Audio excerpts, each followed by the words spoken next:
Hello, I'm John Lane. I'm a physical therapist with a second look and talk to you or with you today about neuromuscular clogging as a term and as a model. The objective is pretty straightforward: to introduce and define neuromuscular clogging compared to a few selected models. So when we talk about normal function of the nervous system, we receive stimuli from the environment all the time. Multiple forms.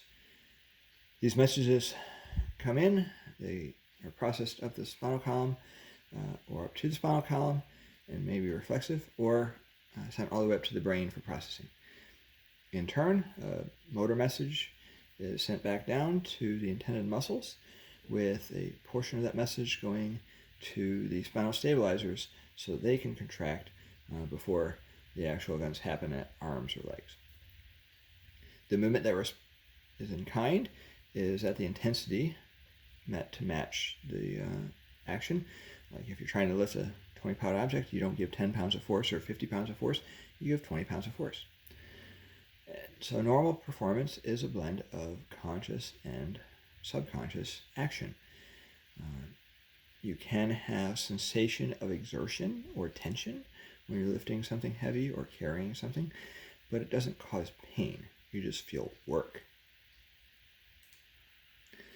A few terms with this concept: neuromuscular load, neuromuscular dysfunction, neuromuscular distortion, and finally neuromuscular clogging. Neuromuscular load, pretty straightforward. It's just the combined output and input. So what activity is going for the sensory system as well as the motor. Now, the difference between neuromuscular load and biomechanical load is that observed that biomechanical models are not consistent for which levels of the spine have degenerative changes, in the sense that C5-6 has been the most common level for fusions in the neck, L5-S1 for fusions for the lower back. The biomechanical basis would suggest that C7-T1 should be the most common level for the neck because it's the bottom segment over the stable rib cage. However, C5-6 is what provides innervation to the largest muscles of the upper extremity, the shoulder, the upper arm, as well as forearm muscles. C7-T1 really doesn't provide input to the shoulder muscles. So, and in similar fashion, L5-S1 provides innervation to the largest muscles of the lower leg, or of the leg, the glutes, the hamstrings, the calf, the foot. Really, it's just the quads and the groin that are not input by these levels. So these are the two big roads, if you will, in the neuromuscular network. The implications on the biomechanical model, well, the increased neurologic input means that there is more activity at the multifidus muscle at these different levels, and that as they stabilize, they can create biomechanical effects, compression, a little bit of rotation. So the neuromuscular load leads to the biomechanical load. And so if you really increase work, even if you do it right, you could still overwhelm the system. Now, physical therapists love to call everything dysfunction. Why don't we call this neuromuscular dysfunction? Well, when I did a search online, because I used to use this term, I found that it actually referred to diseases. As you can see, myasthenia gravis, Guillain-Barré, ALS. These are generally progressive. They're not rapidly reversible. Even Guillain-Barré takes a while to reduce in its presentation. And the other implication of neuromuscular dysfunction is that it implies you had an intended purpose, but you got an undesired response, like diabetic neuropathy, as you can read on the slide. So the bottom line is, the protective mechanism of pain from the nervous system, it isn't the primary function. When we get messages, we don't always have pain. It's a secondary function, but it is still an appropriate one, even if it's not desired.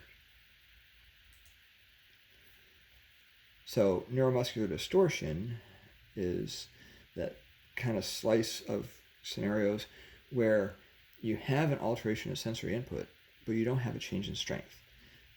It's simply affecting the sensory side. So you may have more sensitive, like a sensitive tendon or a sensitive area along a dermatome, but it doesn't carry over to the motor function. So the motor can lead to sensory change, but the sensory doesn't necessarily lead to motor. So it's easier to not pay attention to. Whereas neuromuscular clogging alters peripheral and segmental neuromuscular function because of distal neuromuscular events. Alteration can come from a single trauma or from a cumulative trauma. So people may just say, I have no idea where this came from. And it can interact with effects exaggerating changes in cumulative neuromuscular load. An analogy that's pretty straightforward for neuromuscular clogging is the P-trap in plumbing.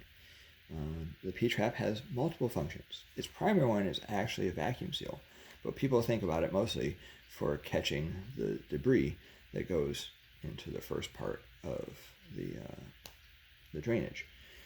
So if you get too much debris, it actually interferes with the vacuum seal because the water exits from the P-trap. So you actually have to clear the debris in order for the primary function. So in comparison, you have this ongoing pain that actually starts to interfere with normal sensation and strength. So anatomically, the neuromuscular clogging is happening at the motor end plate. The interference does seem to carry over to the sensory input because the message to the muscle is reduced, so therefore the sensation message is reduced and creates a different feedback loop. It's not progressive, but it's just, again, there is a distortion. So the impairment can occur either next to the spine or at the distal end of it with the local muscle itself. So what causes this?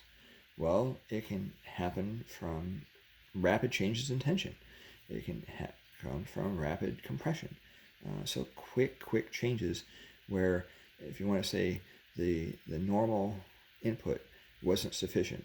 So the body says, well, we're going to ramp up the input to this area so we get there first. It could come from sustained or repeated mild stimuli. And I've observed several times conditions that suggest it's provoked or can be caused by peripheral surgical procedures, visceral provocation, gallbladder problems, stomach problems that interact with the phrenic nerve and then create lasting lower thoracic pain. It's not just referred while the problem is there, but actually results in lasting pain that goes on after the somatic problem has calmed down. Or you can have it from a joint sprain. So the distal events can create symptoms or problems distally or at the spine as it goes downstream, even if it is going superiorly towards the brain. So problems that occur at the neck, mid-back, or lower back can come from either the arms or legs or from events at the spine. So this could be an alternate or complementary theory to regional interdependence or biomechanical compensation. These are terms that physical therapists often utilize. So that really justifies why they really need to look, or I would need to look, at the segments that innervate a level. So you could come in with just saying, I just have knee pain, but I really need to look at the levels that innervate it, or else you may have much less progress. And again, a small note that a lot of these considerations came after I met young adults who had isolated injuries to knees or shoulders with or without surgery that would result in having changes at the neck or lower back, even though they had no history of back or neck problems. Of course, research is really needed to confirm this relationship. often people think of the term trigger points. There's some rationale for that, as this could be an alternate term for neuromuscular junction dysfunction, if you will. The research has shown there's elevated neurotransmitters at these sites, and you could interpret that meaning that there's a backup. Now, the elevated transmitters do not increase over time, but they could behave like a traffic accident. If you have a traffic accident and you don't move the vehicle or vehicles, then when traffic gets busier, the lineup gets longer. So it doesn't mean that other accidents happen. It could, but it doesn't mean it will. But it does interfere with the network or the highway or the road. So increased activity could create increased symptoms temporarily, but the overall system only changes when you address the specific location of the problem. And if you had other events happen, of course, you could have additional areas that you'd have to, again, take care of each individual area to get overall resolution. But it doesn't necessarily mean that you have increased pain, just more areas, which can confuse people. Models that have been thrown out there, this could sound similar to, it would be radiculopathy or neuropathic models. But it's not a pinched nerve, it's not regenerative changes, so the treatments that would aim towards those models don't carry over to addressing this. So again, they behave similarly, but not the same problem. So what's different from a common event? People strain muscles here and there, but they go away, but some don't. The typical mild strain goes away in 2 to 3 days. It maybe lasts up to a week. If there's no actual tissue damage, by a week out, you're back to doing what you do. But sometimes an unknown percentage of these events result in a indefinite presentation that doesn't match the damage involved. I mean, there's no damage, but they just keep having pain. Which leads to a philosophical question. Which is worse? Actually experiencing a bad event or almost experiencing a bad event?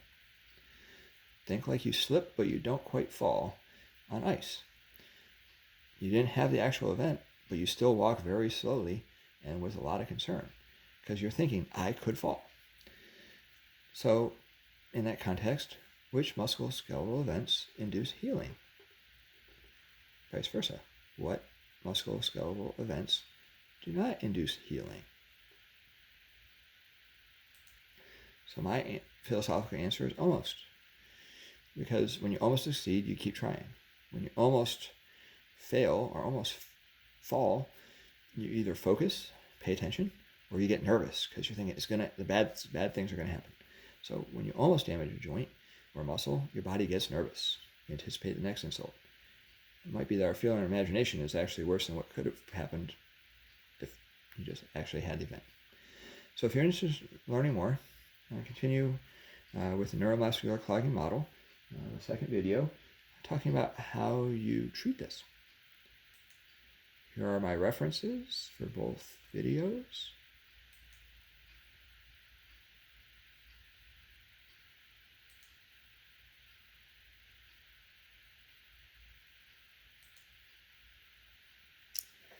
And I appreciate your time.